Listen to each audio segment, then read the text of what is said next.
En 1995, j'ai eu mon premier enfant. Jusqu'en 2000, je faisais un enfant chaque année.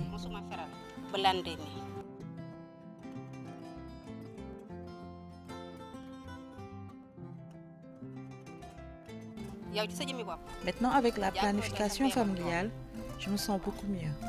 J'ai le temps de m'occuper de ma famille et de moi-même. J'ai aussi le temps de faire des activités génératrices de revenus, chose qui m'était impossible à l'époque. Comme Oumi, bien d'autres femmes du district sanitaire de Popenguine ont vu leur santé et celle de leurs enfants nettement s'améliorer grâce à l'action remarquable des acteurs communautaires. Popenguine est une localité située dans le département d'Umbour, connue pour ses atouts touristiques. Une commune où les populations vivent au quotidien le dialogue islamo-chrétien, avec notamment son annuel pèlerinage marial. Le district sanitaire de Popenguine est bien pourvu en infrastructures sanitaires pour prendre en charge une population estimée à 52 000 habitants. Il compte un centre de santé, 9 postes de santé, 2 dispensaires privés catholiques, 16 cases de santé fonctionnelles et une maternité rurale. En effet, le district répond aux normes OMS en matière de couverture sanitaire. Cependant, le district est confronté à des défis liés à la santé de la reproduction des mères et des jeunes. Des femmes qui meurent en donnant la vie, des enfants qui décèdent, alors que quelques années auparavant, on ne pouvait voir des enfants dans le village. Mais maintenant, il faut le dire, la mortalité infantile a vraiment baissé. Pour répondre à ces défis, le Fonds des Nations Unies pour la population UNFPA, à travers le ministère de la Santé et de l'Action sociale, appuie les interventions à base communautaire dans le district sanitaire de Popenguine. Ces interventions reposent sur l'engagement et la motivation des acteurs reconnus par les populations. La mobilisation sociale doit essentiellement sa réussite aux activités des Badianougor, des comités de mamans, des comités de santé, des religieux, des associations communautaires de jeunes et de femmes. Certains relais, comme les religieux ou les chefs de village, profitent des événements familiaux ou des rassemblements traditionnels pour faire passer le message. J'ai vu que la sensibilisation a été plus parfaite, la sensibilisation a été plus effective. Et toutes les couches de la population ont été impliquées. Tout le monde s'est senti vraiment concerné. C'est pourquoi vraiment vous avez vu le résultat. Vraiment, on est satisfait par rapport à l'avènement de ce projet, par rapport aux responsabilités qui ont été assignées à cette équipe. Je me suis engagé à vulgariser la planification familiale parce que c'est une cause noble. Imaginez une femme qui accouche chaque année. Alors le père et la mère risquent gros pour leur santé et les enfants deviennent plus vulnérables. Je faisais partie des hommes qui refusaient la planification familiale. C'est normal qu'une femme qui fait des grossesses rapprochées puisse prendre des mesures pour espacer ses accouchements, si sa survie en dépend. L'initiative des Badianougor ou marraines de quartier reste une stratégie bien adaptée aux groupes cibles. Elles font le tour des maisons dans le cadre des visites à domicile. Leur objectif, informer, conscientiser et aider à la prise de décision rapide dans les familles. L'action des Badianougor permet donc de régler le problème du premier retard lié à la prise de décision. Celui-ci constituait un facteur de mortalité maternelle infantile et néonatale dans le district. Celle-ci s'appelle Ndeyasine Diouf. Son leadership dans le village de Ndayan a fait de cette Badianougor un relais communautaire efficace entre le poste de santé et les populations. Notre credo, c'est d'instaurer la planification familiale au sein des communautés. On a mis l'accent sur les couples qui ont actuellement accepté de pratiquer la planification familiale, alors qu'au début, c'était difficile d'avoir des avis convergents entre mari et femme sur la question.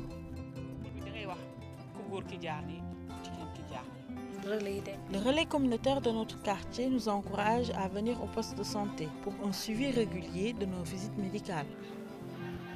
La contribution de tous ces acteurs communautaires a permis d'accroître la demande de services de santé de la reproduction, notamment en planification familiale et en consultation prénatale et postnatale. Ma femme accouchait 2 fois dans l'année, ou au moins chaque année.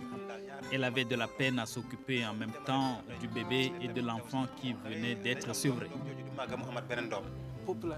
La population de Bandia tout entière maîtrise maintenant toutes les maladies, notamment le paludisme, la diarrhée, la toux, etc. Et une femme qui prend une grossesse 6 mois après un accouchement, cet enfant et le fœtus risquent des problèmes de santé. C'est catastrophique.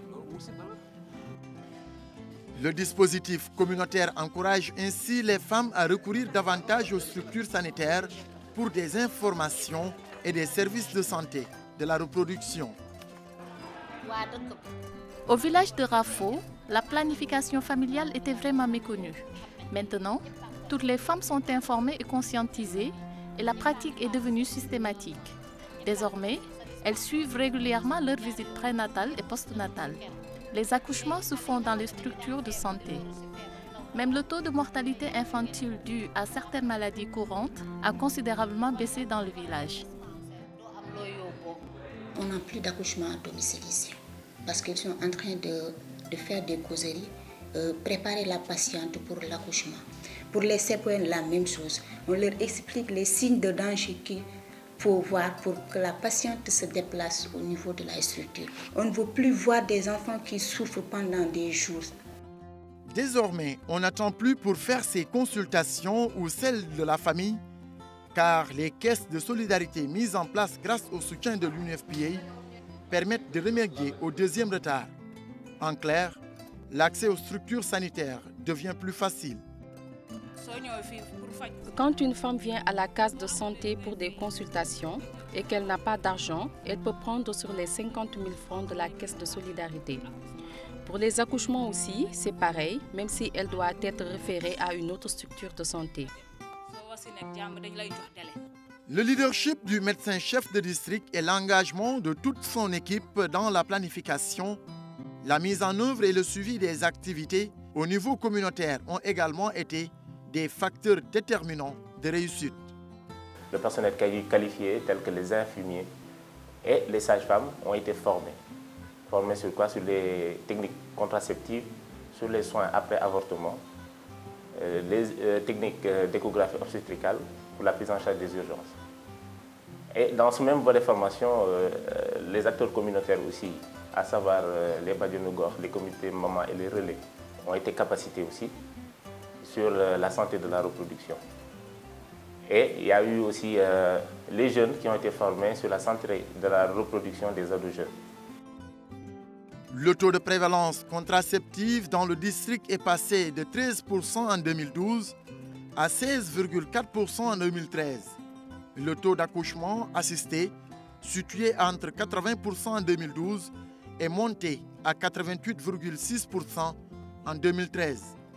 Les données collectées au premier semestre 2014 confirment l'amélioration des indicateurs dans le domaine de la santé maternelle.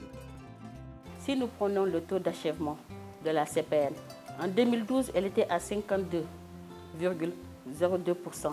En 2014, nous sommes à 56,16%. Si nous prenons le taux d'accouchement assisté, le pourcentage d'accouchement assisté, en 2012, le début de l'intervention, nous étions à 79,67%. Actuellement, nous sommes à 95,44%.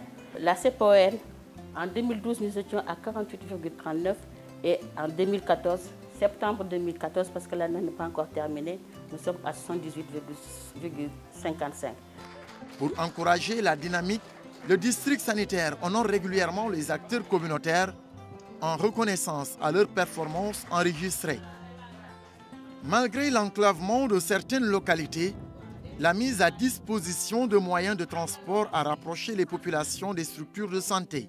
Les évacuations médicales ont été facilitées et les supervisions du personnel médical plus régulières. Dans notre zone, c'est un peu difficile d'avoir une voiture pour mener certaines activités. Parce que la location est chère, non seulement, mais en même temps que les routes sont impraticables. Le renforcement des capacités du personnel de santé et le relèvement du plateau médical constituent également des composantes déterminantes dans l'amélioration de la qualité de l'offre de services de santé. Maintenant, on a deux tables d'accouchement. Auparavant, on n'avait qu'une seule table. Si une femme accouche, on va faire descendre pour l'autre accouche. Maintenant, on a deux tables grâce à l'UNFPA. Vraiment, le matériel est là. La moto aussi, ça nous permet la liaison entre les postes et les cases de santé pour les stratégies avancées. Ils ont des voitures même, ils nous amènent les femmes qui accouchent au niveau des postes. Voilà. L'accouchement même à la case s'est amélioré. Maintenant, on fait des accouchements assistés. La prise en charge dans le poste de santé est devenue plus facile parce qu'il y a plus de matériel médical et de logistique. On s'en félicite vraiment. Le district sanitaire de Popenguine a également pris des initiatives pour répondre à la demande des jeunes. Le renforcement des capacités a permis de toucher plus de 2080 jeunes. Le pourcentage des jeunes et adolescents connaissant leur statut VIH est passé de 20% en 2012 à 40% en 2013. Et ce, grâce aux activités d'information, d'éducation et de sensibilisation pour la mobilisation de leurs pairs. On a constitué un réseau TP éducateurs du district de Popenguine pour au moins qu'ils nous aident à sensibiliser leurs pairs. La sensibilisation se trouve sur la plupart sur les IST, sur l'ASC de manière générale, la planification familiale, les grossesses précoces, la puberté. À l'école, comme dans les quartiers, ils discutent sans tabou des questions relatives à l'éducation sexuelle de manière générale. Entre jeunes, on parle de tout. N'est-ce pas? On parle donc des grossesses précoces, on parle bref donc des maladies sexuellement transmissibles et des fléaux qui peuvent gangréner donc l'avenir des jeunes. On a vu des changements parce qu'au début il y avait beaucoup de grossesses précoces, des viols, tout cela, mais avec la sensibilisation que nous faisons, tout cela est éradiqué. Le district sanitaire de Popenguine a réussi à tisser une dynamique communautaire appuyée par les autorités locales. La décentralisation dans les domaines de la santé est effective avec une forte implication des collectivités locales et des comités de santé. Pour preuve, des médecins, des infirmiers, des sages-femmes ont été recrutés au niveau local depuis novembre 2010.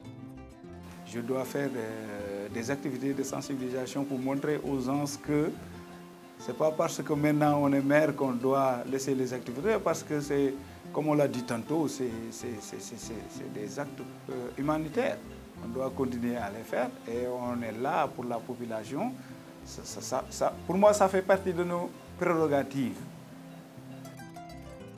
L'atteinte des objectifs du millénaire pour le développement en matière de santé reste fortement liée à la demande, à l'offre et à l'accès aux services de santé de la reproduction de qualité. Dans un contexte culturel assez conservateur, l'approche communautaire reste une stratégie efficace.